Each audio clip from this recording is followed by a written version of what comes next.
Welcome to Wendy's here in downtown Coffeyville. It's the Red Raven Coaches Show, brought to you by our friends at Wendy's on US 98. And I'm Shay Neal, joined by Coach Jay Herkelman here to start the show this week. Coach, we missed you on last week's show. Your assistant Jordan Bailey and your point guard Justin Taylor did a great job filling in for you.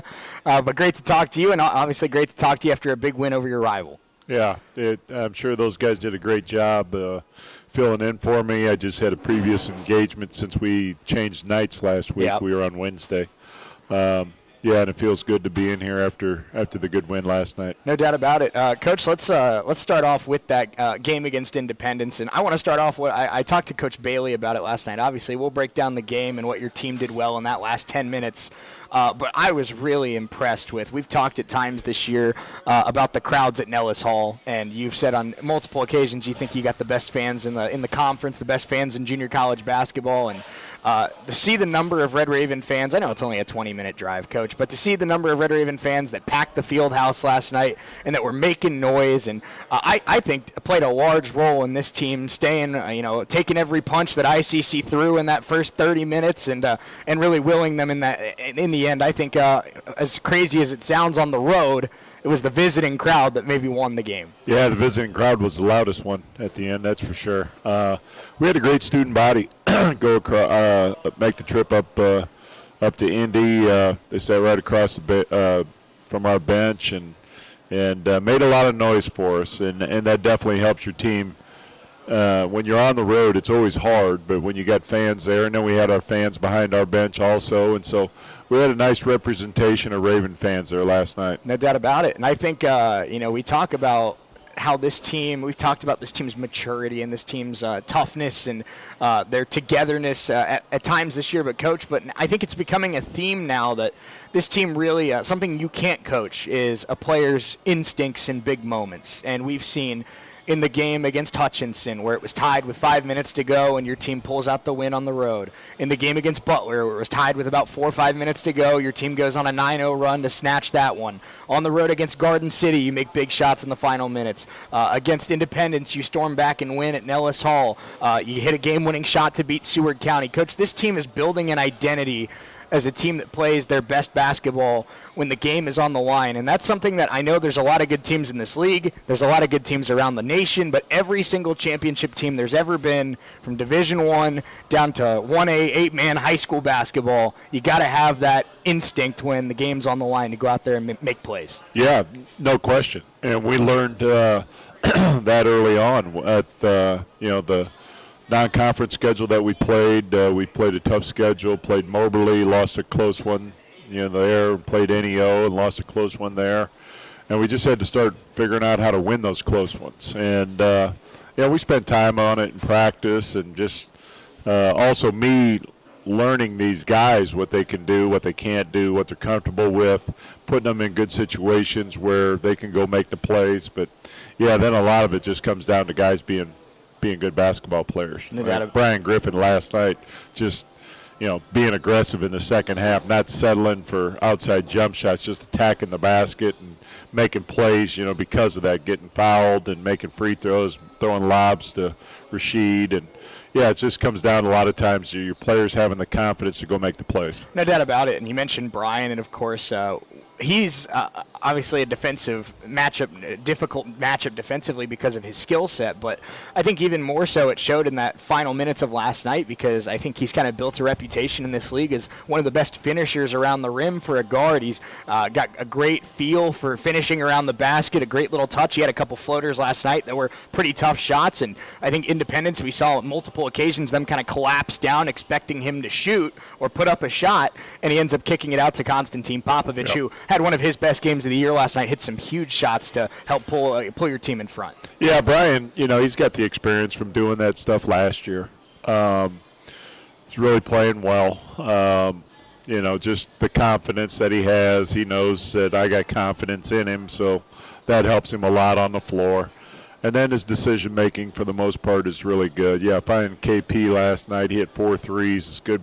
I mean, last few games, he's really gotten it going again, and that's great. That's just going to keep on helping us, having another shooter out there like he can do, stretching it out. And, Brian, he's just he got in that mental attitude last night of being very aggressive, attacking the rim, and he was very good at it. I wouldn't necessarily go to the extreme of calling this a weakness of the team early in the season, but I think a clear area where this team has grown from November to now is those guys that can be spot-up shooters, catch-and-shoot guys. We know, we've talked about Trent, Brian, and Justin are so good with the ball in their hand, and not just scoring the basketball, but being playmakers and finding their teammates for good shots and distributing the basketball and running this offense. But as this year's gone on, and it's come with the development of guys like Kason Thomas and Konstantin Popovich and Relya Nagulic, and Daniel Tomboy's improved from beyond the arc. But now you have those guys where if Trent or Brian or Justin attack, go into the paint, you have those guys that you feel confident you can kick out for an open three,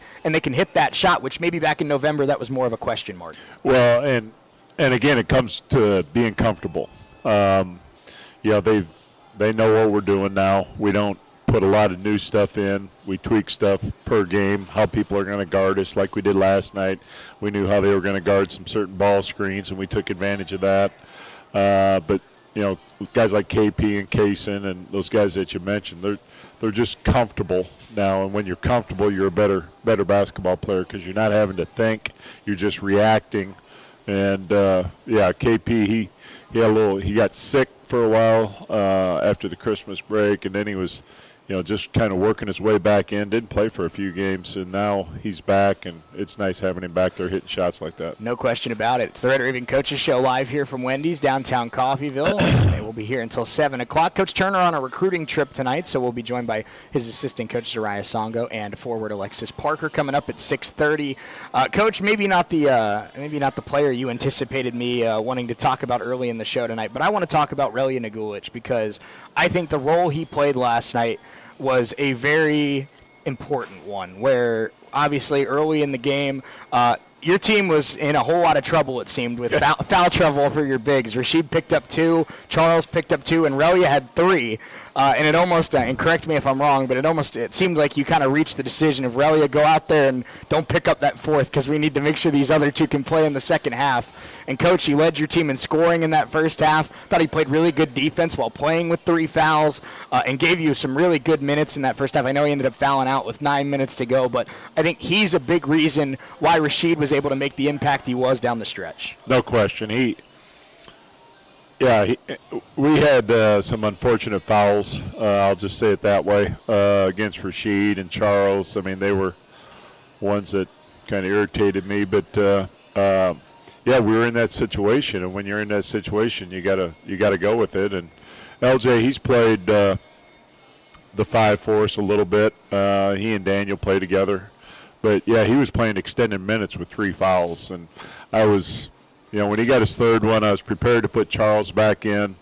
I felt Charles would be pretty smart about playing, but I want him to still stay aggressive, and LJ was doing that. And so we went with it, and he made some big shots. He made good decisions out of the ball screen, when we were setting the ball screens and just who to get the ball to and stuff. And, I was real proud of him. He played well.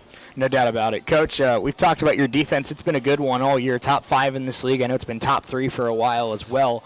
And one of the things you've done well this year is making other teams' star players have not off nights, but be more uncomfortable with getting their points. And in the first round against Independence, Tramble and Dockery combined for, I believe, 48 points, scored the ball very, very well, very efficiently. Last night you hold them to a combined 22 on 7 of 25 shooting, a much better performance. But what were some of those adjustments you made defensively to try and slow down that duo? One thing was just my talk of how we kind of got embarrassed the first time we played them with our guards weren't able to guard Trammell, and our guards took offense to that. They got tired of hearing that, and they let me know it after the game, which I was proud of. But our big thing with Independence that you got to do, because they scored so well, I mean, they've scored over 103 of the last 4 games. They're the highest scoring team, in the conference. Is the thing that we told our guys, just keep your chest in front of the ball. If they get an angle on you, if you play on their side or aren't fully in front of them, they are so good at attacking the basket, scoring, or getting fouled. And I thought, especially in that last 10 minutes, I just kept saying it over and over in the timeouts and then dead balls about just keep your chest in front of the ball. And it really frustrated them because they couldn't get their drive that they're used to getting. And afterwards, Trent, Brian, they had some comments about how they shut them down, and I was proud of them for being that way.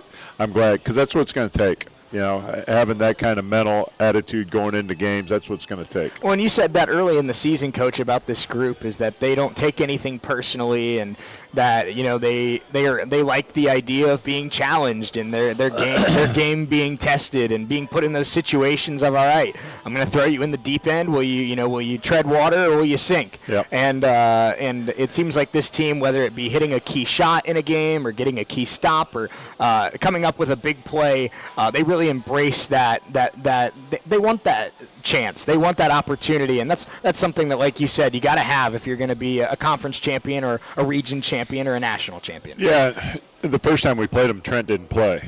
That's when he was hurt. And we showed him a bunch of clips on Monday of those guys, how they scored on us and stuff. And he was watching it, but he also felt it, even though he wasn't out there, and he was ready to go last night and take on the challenge. I thought he did a great job. Justin did a good job when he was guarding him. We just got a number of guys that we can throw out there that are capable of guarding people. No doubt about it, Coach. We talked about it before the game that in a close game in this league, and especially in a game against Indy where it's so fast-paced and so much physicality down low, free throws were going to be a part of that game. And you went to the line 37 times, and 30 out of 37, second straight game your team has ended up above 80%.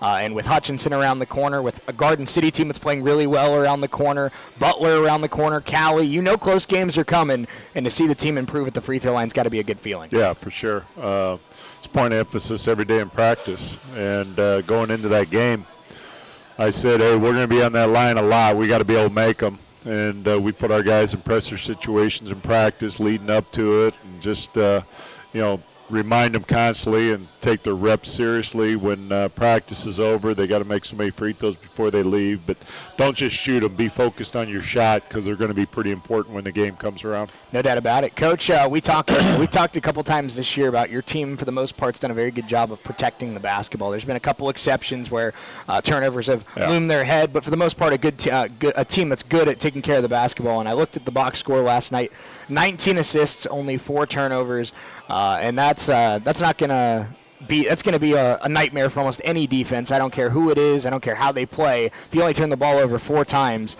there's not a lot of stops to be had there. That was another point of emphasis going into the game because they score so much off turnovers. They're so fast down the floor. They're fast enough when you make a basket. They get it down the floor in a hurry and attack the rim. But if you turn it over, it's like giving them 2 points. And our guys did a great job of that. First half, we only had 1 turnover in the first half. Second half, like you said, we had 4 for the game, 3 in the second half. And just a tremendous job as fast as we played. And that was something we wanted to do, that even though they play fast, we wanted to come right back at them and attack them and score 103 points. And in games like that, you tend to have more turnovers because you're playing fast. But to only have 4 turnovers, that's a heck of a job. Coach, I feel like a broken record at this point talking about Daniel Tomboy every single week, but just 15 points, 19 rebounds, 7 of 9 at the free throw line, 38 minutes. Just the way that he plays, the fact that he's able to give you 38 minutes and look just like the same player in minute 38 as he does in minute number 1. Coach, he was a good player for you in the first 6 weeks of the season. He's a great player for you now. Yeah. It was a funny moment after the game. He found out he had 19 rebounds. He came up to me, big old smile on his face. Coach, I had 19 rebounds. I said, yeah, if you'd have worked harder, you could have got 20. But, no, he's just he's got a knack, and that's what it is. He's got a knack and a hunger for going and rebounding the basketball, and he does it, like you say, 38 minutes. One time I'm going to take him out. I was subbing in the second half, and I said, I'm going to get you a break. He goes, no, I'm good. I go, you've been in a long time. He goes, Coach, I'm good. I went, all right. So I left him in there because, he rebounds the ball so well, It's hard to take him out of the game. I told the guys today, I said, that's an unbelievable accomplishment to get 19 rebounds. They said we haven't had something like that probably since Reggie Evans was here, and that goes back to the late 90s, and Reggie obviously played in the NBA because he was a great rebounder, but that's a tremendous effort to get 19 rebounds. And then, like you say, also 15 points, and also was guarding Dockery most of the game when he's out there. He was guarding Dockery an awful lot, so just an overall great effort by Daniel. No doubt about it. Coach, last thing before we take our first break of the show and shift focus to Hutchinson. I talked about it with Coach Bailey a little bit last night, but I'm sure for both you and Rashid alike, pretty frustrating first 35 minutes of that game, picking up 3 fouls early and not really getting to make the impact that I know that he wanted to make and that you wanted him to make. But I thought that he really showed a lot. For a guy that's shown so much physical toughness and skill and strength, I thought he really showed some mental toughness last night, staying, focused on the, getting his opportunity, going in, making some great plays defensively before he even scored the basketball, and then giving you 10 huge points late to really put that game away. I thought Rashid showed that, he sat on the bench for 30 minutes, Coach, and still made a huge impact when he got in. Believe me, after his 2 fouls in the first 2 minutes of the game, I was letting those officials know that they're putting one of the best forwards in the conference on the bench for 18 minutes now, and one of them was an absolute, just a bad call. But yeah, Rashid stays in the game. He was really talking to his teammates while he's sitting there. That whole first half, he was into the game, gets in the second half, and within 30 seconds he gets a 3rd foul, and that was, it was a pretty soft call. I mean, it just was. He's a big, strong kid. And, I don't know. It's frustrating for him. It's frustrating for me because he is big, strong, and I think because of that, sometimes he gets some interesting calls. But, yeah, he got in there, and he told me at the 12-minute mark, he said, Coach, I'll be good. And so I got him back in. Didn't know how long he'd be in there, obviously, the way that game was going, and then he played the rest of the way and didn't foul again. And was alert, was rebounding, was great defensively, and then obviously offensively when he got the opportunities, he had a number of dunks and finishes and played well down the stretch. No doubt about it. And Coach Bailey said something along the same lines of when a guy's 25 pounds bigger than everybody else, sometimes it's tough. But yeah.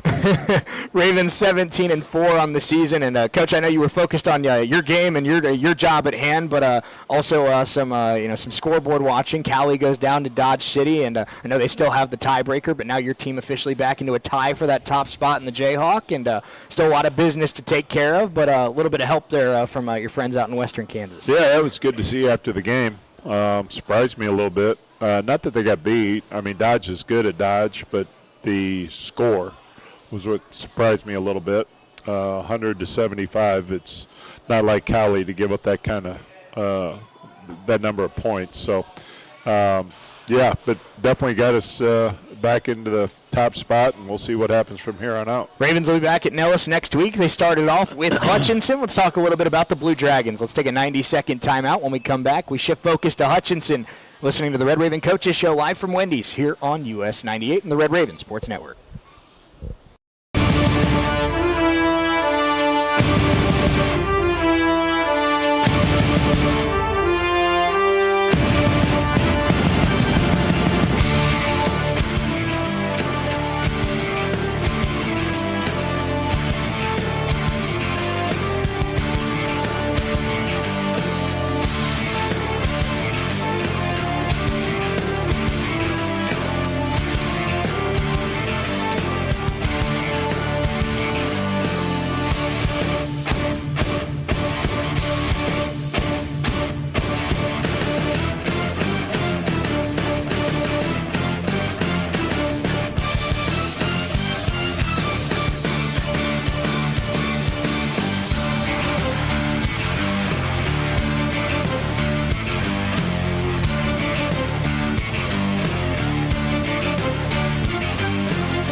show here live from Wendy's in downtown Coffeyville. Shay Neal continuing our conversation with Red Raven head coach Jay Herkelman, and we now shift focus to the next game, which is next Wednesday at home against the Hutchinson Blue Dragons. And Coach, I think it's important to start off with obviously still a ton of great talent on this Hutchinson team. They're 14-7 for a reason, in the top 5 in this conference. DJ Dudley, Bo Aldridge, Bobby Cannon, Khalil Arnold, all having great seasons. But a development since the last time you played Hutchinson that is a pretty big one is their point guard Jaquez Thornton out for the rest of the season with an injury, so you will not see him in this upcoming game. Right. Yeah. Fish told me that. I don't know, a week and a half ago. I think he ended up tearing his ACL, which is a tough break for those guys. He's a good player. He's been with Fish for 2 years, but yeah, it's unfortunate. But they're, as you said, they're still very talented. No doubt about it. They still have, of course, that backcourt duo of Aldridge and Dudley, who both still average about 25 a game combined in conference play. And I think they bring a little bit of, I guess maybe a similar style of offense to, in some ways, that this team kind of sets up, where they have some slashers, where a guy like Dudley's a guy that likes to get to the rim and get to the free throw line, and then you also have a guy like a Khalil Arnold and a Bobby Cannon that's kind of more of your setup on the wing, set up on the perimeter to be ready for a catch and shoot opportunity. So it's a team that they can take you in the paint, they can take you on the perimeter, and it's really a pretty complete, balanced offense. It is. He's got good balance. He's got, as we said, a lot of talent. I think the inside part, I think we've got a little bit of advantage there. They don't have as many big physical bodies as what we've got on the inside, and we were able to take advantage of that a little bit over there, and hopefully we're going to be able to do that again. Coach, a guy that I think really played well in that first game, and a guy that I mentioned there just a minute ago, Bobby Cannon. He's a D1 bounce-back guy, but great length to him, about 6'8", pushing 6'9". He can score from all 3 levels. Maybe not, the size of a true forward in the post, but a perfect example of kind of that modern 3-and-D forward, wing forward, where he can score from just about anywhere on the offensive end. He's an athletic guy with a long wingspan, and he's one of their top players, no doubt about it. Yeah, he's very skilled. Athletic, skilled, long. Like you said, scores a lot of different ways. He can hit the 3. The next 2 games, him and then Choach for Garden City is very similar at 6'9". Playing on the perimeter. So Choach did have a good game the Hutch forward. Cannon. Yeah. I had Choach in my head from Garden City. So many good players. But Cannon, he's just he can be a handful out there. But we're better defensively also now than what we were at that time, and I think Daniel will probably take on that challenge of guarding him, depending on which lineup that they go with. Coach, a guy that I've watched the last couple games for Hutch, and he's a guy that really seems to be kind of coming into his own a little bit. He was a solid role player early in the season, but he just had 20 in their win last night, and it seems like he's really kind of finding his confidence as a scorer. Is Mikhail Abdul-Hamid. He's a guard. He's their best three-point shooter, about 43% in conference play, and he's a guy that averages about 8 a game for the season, but like I said, this last 3 or 4 games, he's been more in that 12 to 18 range, and just a guy off the bench that can hurt you if you leave him open beyond the arc. Yeah, well, that's news to me, what you just said, because I haven't looked into him too much. I mean, obviously our focus was on Indy and now playing Hutch next, but it's next Wednesday with the bye on Saturday. I'm going to start looking into those guys a little bit more tomorrow. I saw last night that they won at Colby. Close game, and I watched just the end of it, and Colby was down 2 and had the ball in the last 20 seconds and didn't get a real good shot, but Hutch won a close one out there. But yeah, I'm going to start diving into these guys a little bit more after today. And before we shift focus back to your team, last thing I have on this Hutch team is something that you kind of alluded to there. We've seen them throughout conference play in a lot of ways kind of similar to your group, in the sense that they've been in a lot of close games and they've found a way to win a lot of close games, where it seems like both of these teams have kind of had that final 5-minute clutch gene, if you will, where a lot of games that are tie game, 3-point game with 3-4 minutes to go, and one team's going to make the plays to win and one team isn't. And it seems like both Hutchinson and the Red Ravens are two teams that, for the most part this year, have made those plays. So it's going to be a battle of two teams that play well late. Yeah, I mean, hopefully we're in a position where we can go win it. Hopefully it's not as close as having to win it in the last minute, but as you know, a lot of these games come down to that, and you got to be able to execute. You got to take care of the ball, make your free throws, and then on the other end, guard and go rebound that first miss. I mean, that's stuff that we preach every single game, is those things right there. And if we can be good in those areas, we're going to have a good chance to win. Coach, last thing I kind of want to really talk about here before we shift focus over to the ladies, but you mentioned that obviously you have a full week to prepare for Hutchinson, and you're in the middle of this kind of homestand, if you will, where you traveled to Indy, but you'll have 4 of the 5 at home. I can't remember off the top of my head when the bye came in the schedule last year, but when you have this kind of opportunity where you're going to be in your facility and there was no travel day, it's just a full week to prepare for an opponent in your home gym, in your home locker room, all that kind of stuff. What's the focus for these next couple days to really make sure these guys are refreshed, but at the same time don't lose any of that edge to keep winning these big league games? Yeah, we're going to try to stay on our routine. And plus get them some rest, just like you're saying. When you get that bye, you do want to get some rest. But we're going to we do our normal routine today, and then tomorrow we'll practice, but it'll be shorter. It'll be probably non-competitive, a lot of shooting, conditioning, some 5-on-0 offensive stuff, maybe put a couple little twists in here with the offense. But then Saturday we'll probably scrimmage, just because Saturday's a game day. And so I think, the athletes, that we're dealing with, their bodies are used to certain routines. And so we'll do that Saturday morning. We'll take Sunday off. So by the time we practice again on Monday, that'll be almost 2 days that they'll have off from the last time we were on the floor. So we're still going to be staying competitive. We're still going to stay on our routine, but we're also still going to get them some rest. Coach, maybe feels a little weird to ask this question about a team that's 17-4 and 13-2 in league play, but with what you've seen from this team down on the floor all season long and what they've brought game to game with this final 9-game push to try and win a regular season conference title and clinch that automatic berth to the national tournament, is there anything in particular, any one or two things about this team that you see that need to improve in your eyes for this final stretch? Improve that. I mean, as a coach, you want to improve in every area, but I think we just got to keep getting better at the main things that we focus on. I mean, just our guarding the basketball, which we were good at last night. Being in good position to help when you're supposed to, rebounding the first miss, taking care of the ball. Those things, it's what we got to do every single night. A game like last night, obviously the players get more excited. It's a rival game.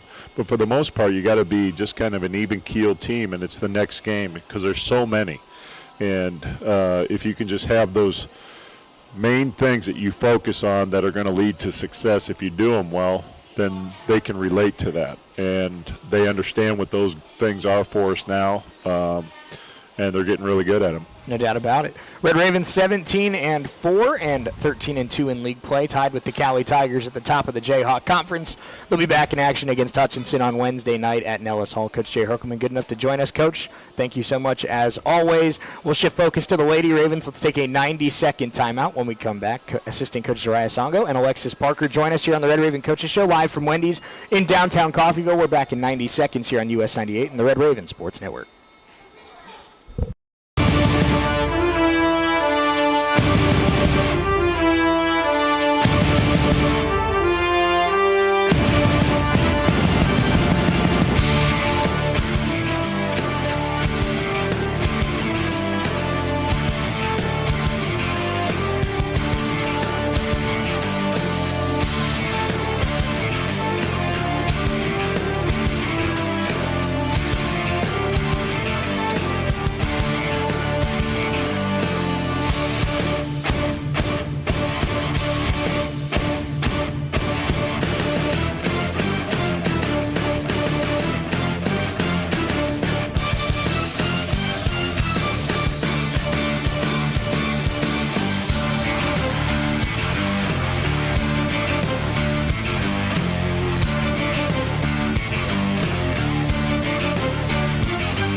live from Wendy's in downtown Coffeyville. Shay Neal, and now we shift focus to the Lady Ravens, and we're talking to assistant coach Soraya Songo and forward Alexis Parker tonight. Tony Turner on a recruiting trip, obviously wanting to make sure that it's not just one good season here in Coffeyville and that we continue to build with good seasons down the road. But thank you both for being here. How are you? Good, how are you? Doing well. And we are excited to be chatting with you here tonight. And we'll get it started, obviously, with this win over Independence last night. And a game that I think started off pretty back and forth. Independence came out really strong in that first quarter. But talk about how this team stayed together and did a great job of, being patient and playing good defense and then really kind of coming alive in that second quarter and building up a lead. No, hang on one second. That's we're trying to get a headset issue fixed here.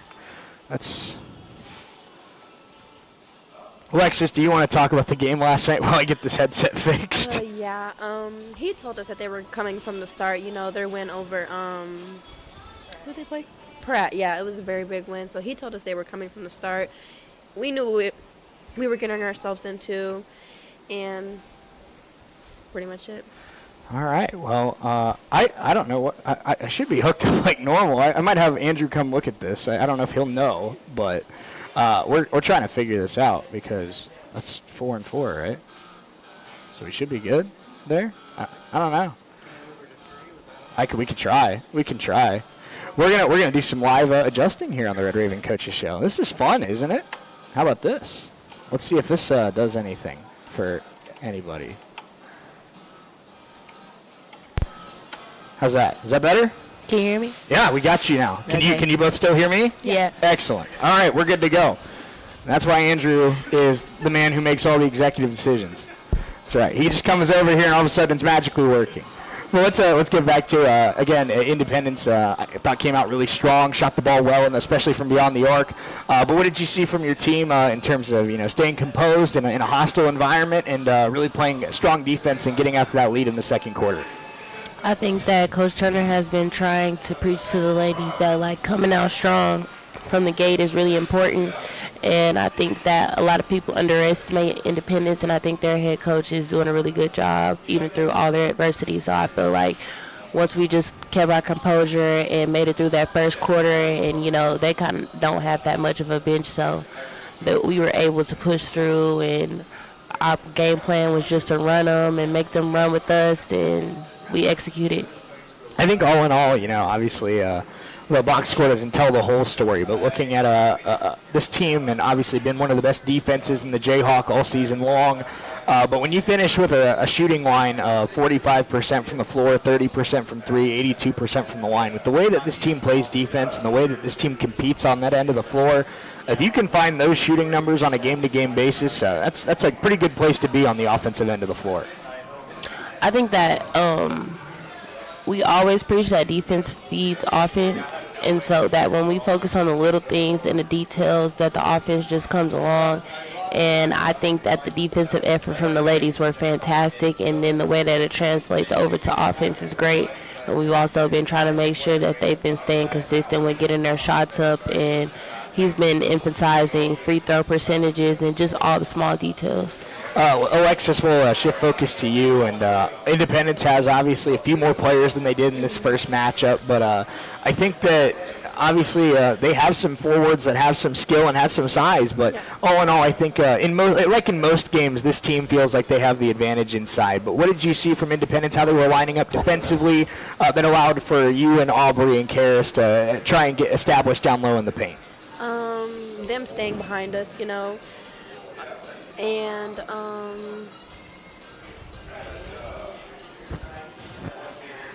all good. I know.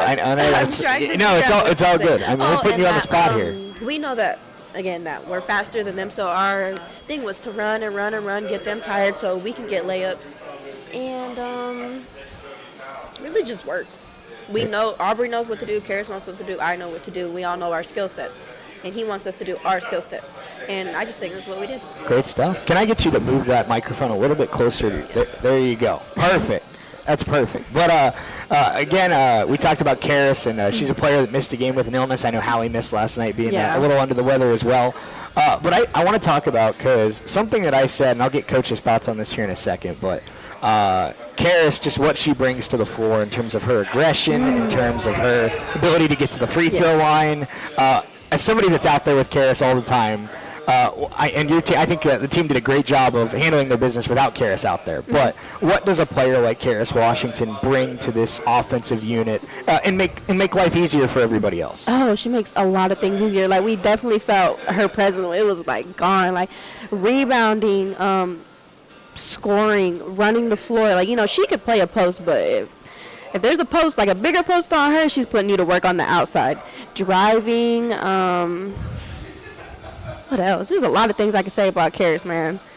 She just brings a really big presence to the court, and we just all feed off of that. I almost call it. I called her last night almost the tight end of JUCO college basketball, where she's too quick for forwards, yes, and she's got too good. She can handle the basketball better than a lot of forwards can. So it's hard to guard for a forward to guard her, and she can take you into the post and score around the rim against a guard. So just a really tough defensive matchup. But Coach, I want to get your thoughts on this, because I think last night and for a good portion of the season, Narika and Karis have been two of your better scorers on the offensive side of the ball. And I think they're so different in their offensive game. I think Karis is a true slasher, loves to get into the paint, finish around the rim, get to the free throw line, crash the offensive glass. Narika's more of your kind of three-level scorer, mid-range, three-point line, great at catch and shoot. Great. She can create her own shot, but a little bit different in how they play. But I think it complements them each other so well. And I think we saw that last night, where the defense has to worry about Karis one-on-one getting into the paint, and they also have to keep an eye on Narika at all times. So talk about what the two girls that you see in practice every day and how their differences on the offensive end can maybe complement the entirety of the team offense. I think that when you have like a high basketball IQ player like Narika, who can really make those plays and spot people on the court and not only be an efficient scorer but also be that distributor that we need, and then it complements Karis, because not saying that Karis doesn't have the basketball IQ, because she can at times, but Karis is more of what I would like to call a bully ball player, and it's like, she's rack mentality, bully ball, straight to the basket. She's hunting for the ball, she's hunting for rebounds, and she has a very great outside presence, and Narika is that great. I mean, she has a great inside presence, and Narika is that great outside presence. So it really complements each other and allows both of them to shine in their own ways and still be very effective. No doubt about that. And Alexis, another thing I want to talk to you about, this team had 31 points off turnovers last night. It's something that this team's really prided themselves on all season long, is getting your hands in the passing lanes and getting those takeaways and scoring in transition.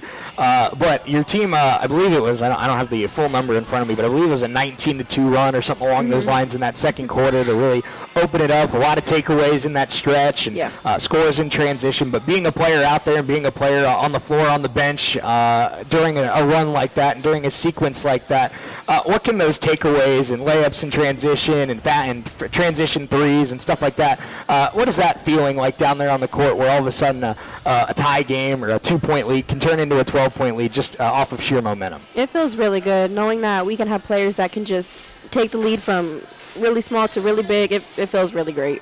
It leaves a lot of pressure for a lot of people coming into the game. They don't have to worry about, well, I need to do this and this and this and that to get us up. No, I just need to do this, by this, by this, and by this. And you being a leader on this team, and I asked Coach Herkelman a similar question, but I feel like something that both this team and Coach Herc's team have in common is they play their best basketball when those big moments come about, when it's a tight game, when you need to have a big bucket, when you need to get a big stop. I feel like both of these rosters really embrace that challenge, that moment. And you being one of the leaders for this group and one of the returners, talk about the feeling that you get from this locker room on why this team really enjoys being in those situations, because a lot of teams, a lot of players get nervous in those situations, and it seems like maybe even though there are nerves, this team really embraces it. Well, I feel like it's really good to know that Coach Turner can trust you when you come off the bench. And it just feels really good knowing that you could do this in situations and this situations and this situations. That's what it feels like to me. And that's pretty much it. There you go. Well, I think that, obviously something I said to Coach Herc, and I'll say it to you as well, but I think that obviously there's so many good teams in this league, and there's so many good teams around junior college basketball that it's, I know that this isn't the only team that plays well with a game on the line, but I don't think there's ever been a champion, a conference champion, a national champion in the history of college basketball that hasn't been able to elevate their play and elevate their ability in those big moments. And it's something that I think you would agree with me, Coach. At the end of the day, you can coach certain facets of it, you can coach certain maybe parts of it, but you can't coach that aspect of the game at the end of the day. It's just got to be your players in a big moment going out and making a play. I completely agree. I think that while we also preach doing the details early in the game and getting teams put away early is very important so that teams don't even have that opportunity for it to be a close game at the end, that even when we have came down to those moments, the girls have done a good job of, putting their head down and staying focused and doing what we need to do to take care of the little things in the end in the crunch time so that we can take the win, which is very important. But I think doing the little things from the very beginning is also key as well. Live here at Wendy's in downtown Coffeyville. It's the Red Raven Coaches Show here on US 98 and the Red Raven Red Raven Sports Network. It is the Red Raven Coaches Show. I've had a weird week, Andrew. I don't know what it is. My brain's been cloudy all week. I called Solutions North Bank, Community State Bank, for the first time in 6 months last night. I don't know what's going on. But I think before we shift focus to Hutchinson, I think something that I'd love to hear, I've talked to Coach Turner about it, is the growth of this team, and every single player on this team has gotten so much better from November to now. But Alexis, again, you being somebody in that locker room and somebody that's seen a lot of these freshmen and sophomores improve from the summer to now, talk a little bit about some of those players that have grown so much in KK Willis and yes. Camden Etchison and Ava Baker and some of these players that, if you watched game one and you watched some of these games from the last 2 weeks, you wouldn't even recognize the same player. I just feel like they're listening really well, working hard in practice. When you go up their first five and then this first five, the guards, Carly will make you work. So they're making KK, Cam, and all of them work. So they're just getting better by the day. And maybe Narika guarding Ava on the three. She's getting better at that. And really, I feel like it's everybody who got better.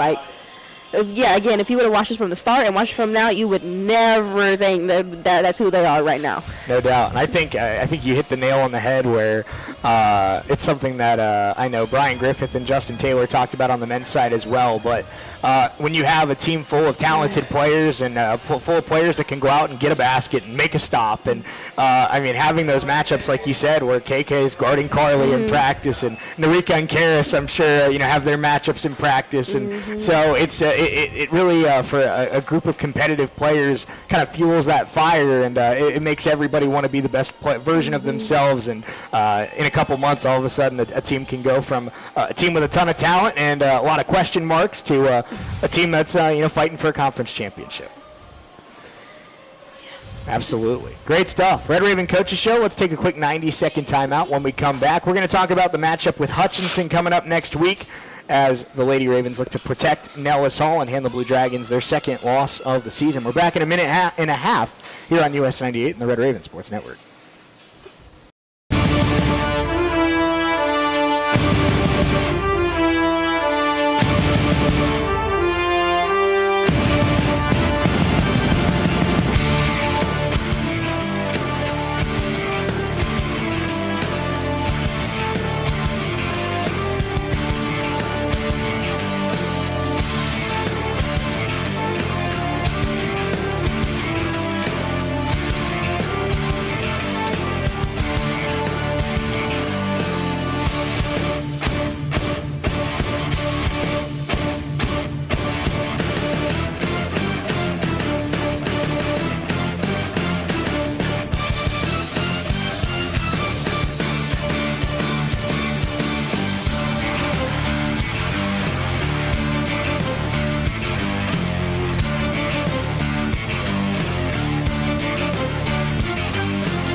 Red Raven Coaches Show, live from Wendy's in downtown Coffeyville. Shay Neal hanging out here on US 98 and the Red Raven Sports Network. We're continuing our conversation about all things Lady Ravens.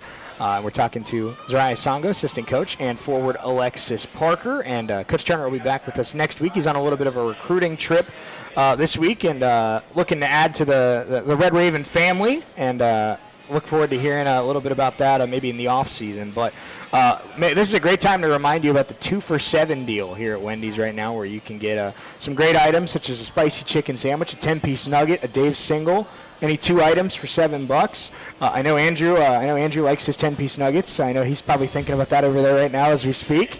But great opportunity to do that. Tell them that the Red Raven Coaches Show sent you here and come hang out with us here on every Thursday night from 6 until 7. Hutchinson Blue Dragons coming to town, and that'll be in 6 days on Wednesday night. Coach, I'll start with you and ask you the same thing I asked Coach Herkelman. Obviously a bye week and kind of an unconventional bye week in the landscape of this conference where you didn't have to travel from Goodland or from Garden City or even Concordia.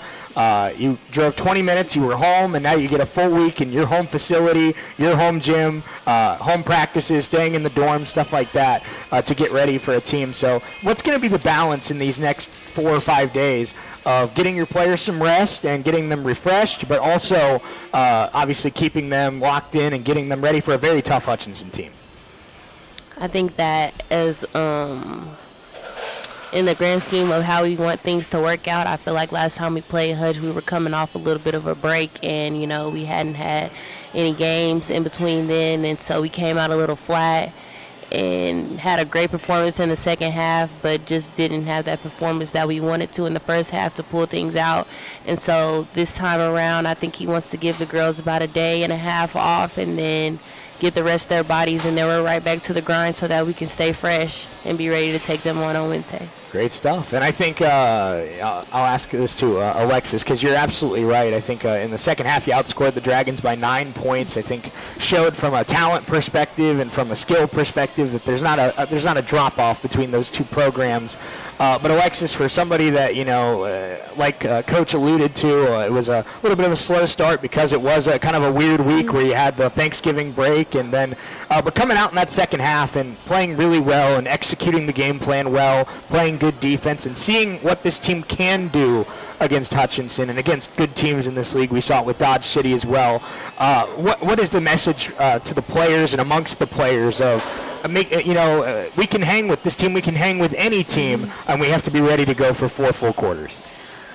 Just keep working hard. Like how we've been working hard every day. How we played against Dodge. How we played against Garden City. You know, don't be backing down because they have a number against them. You know what I mean? And they're ranked higher than us. The second quarter proved that we could beat them.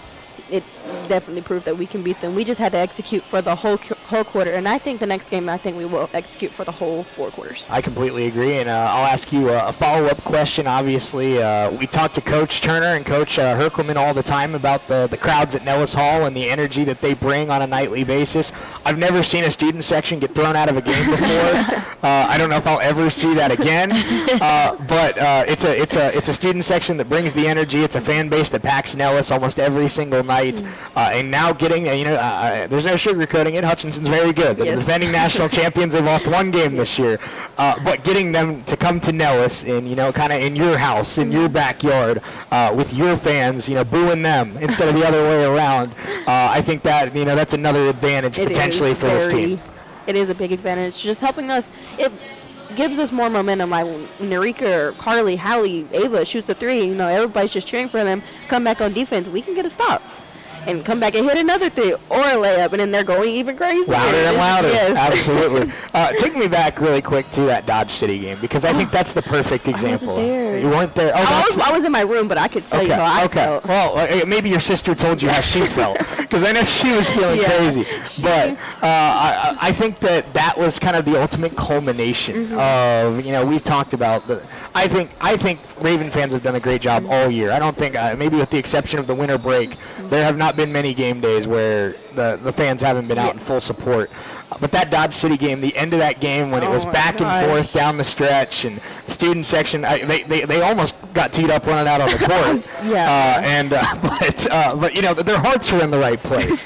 But just that kind of energy. Even though I know you weren't necessarily in the building, but from what your teammates talked about that experience, and from what you saw, if the crowd can bring that kind of energy, what do you think that would mean to this team, and what do you think that can do for this team in a game like this? Oh, it's gonna mean a lot. Like, we're gonna really need it. Like, even the times when we're down and they're still cheering for us, we're really gonna need that, because in the end of the day, we only have each other. But when everybody's with us, it feels really good to know we have a crowd there cheering for us really loud. Absolutely. The what's the age-old saying? The sixth man right there at Nellis Hall. There you go.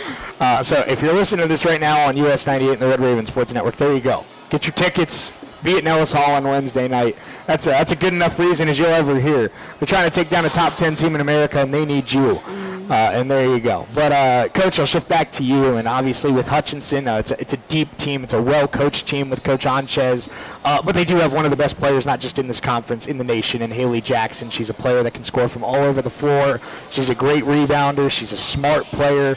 I know, had a couple games this year where she hit some really clutch free throws to win some games late. So just a player that can beat you in a variety of ways on any given possession. Early on from what you saw in game number 1, what are some things that this team has to do on the defensive end to try and make life uncomfortable for a player like Jackson?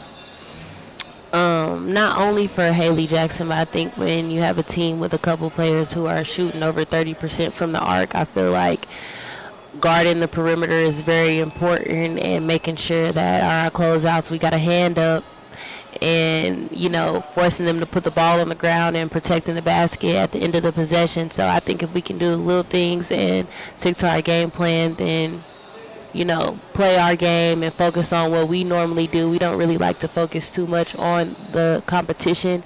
We just focus on playing our best basketball, and if we do that, then I feel like we can definitely pull out this win. Absolutely, and I think we've seen it in the Dodge game, and we've seen it in a lot of big games that this team has played this year.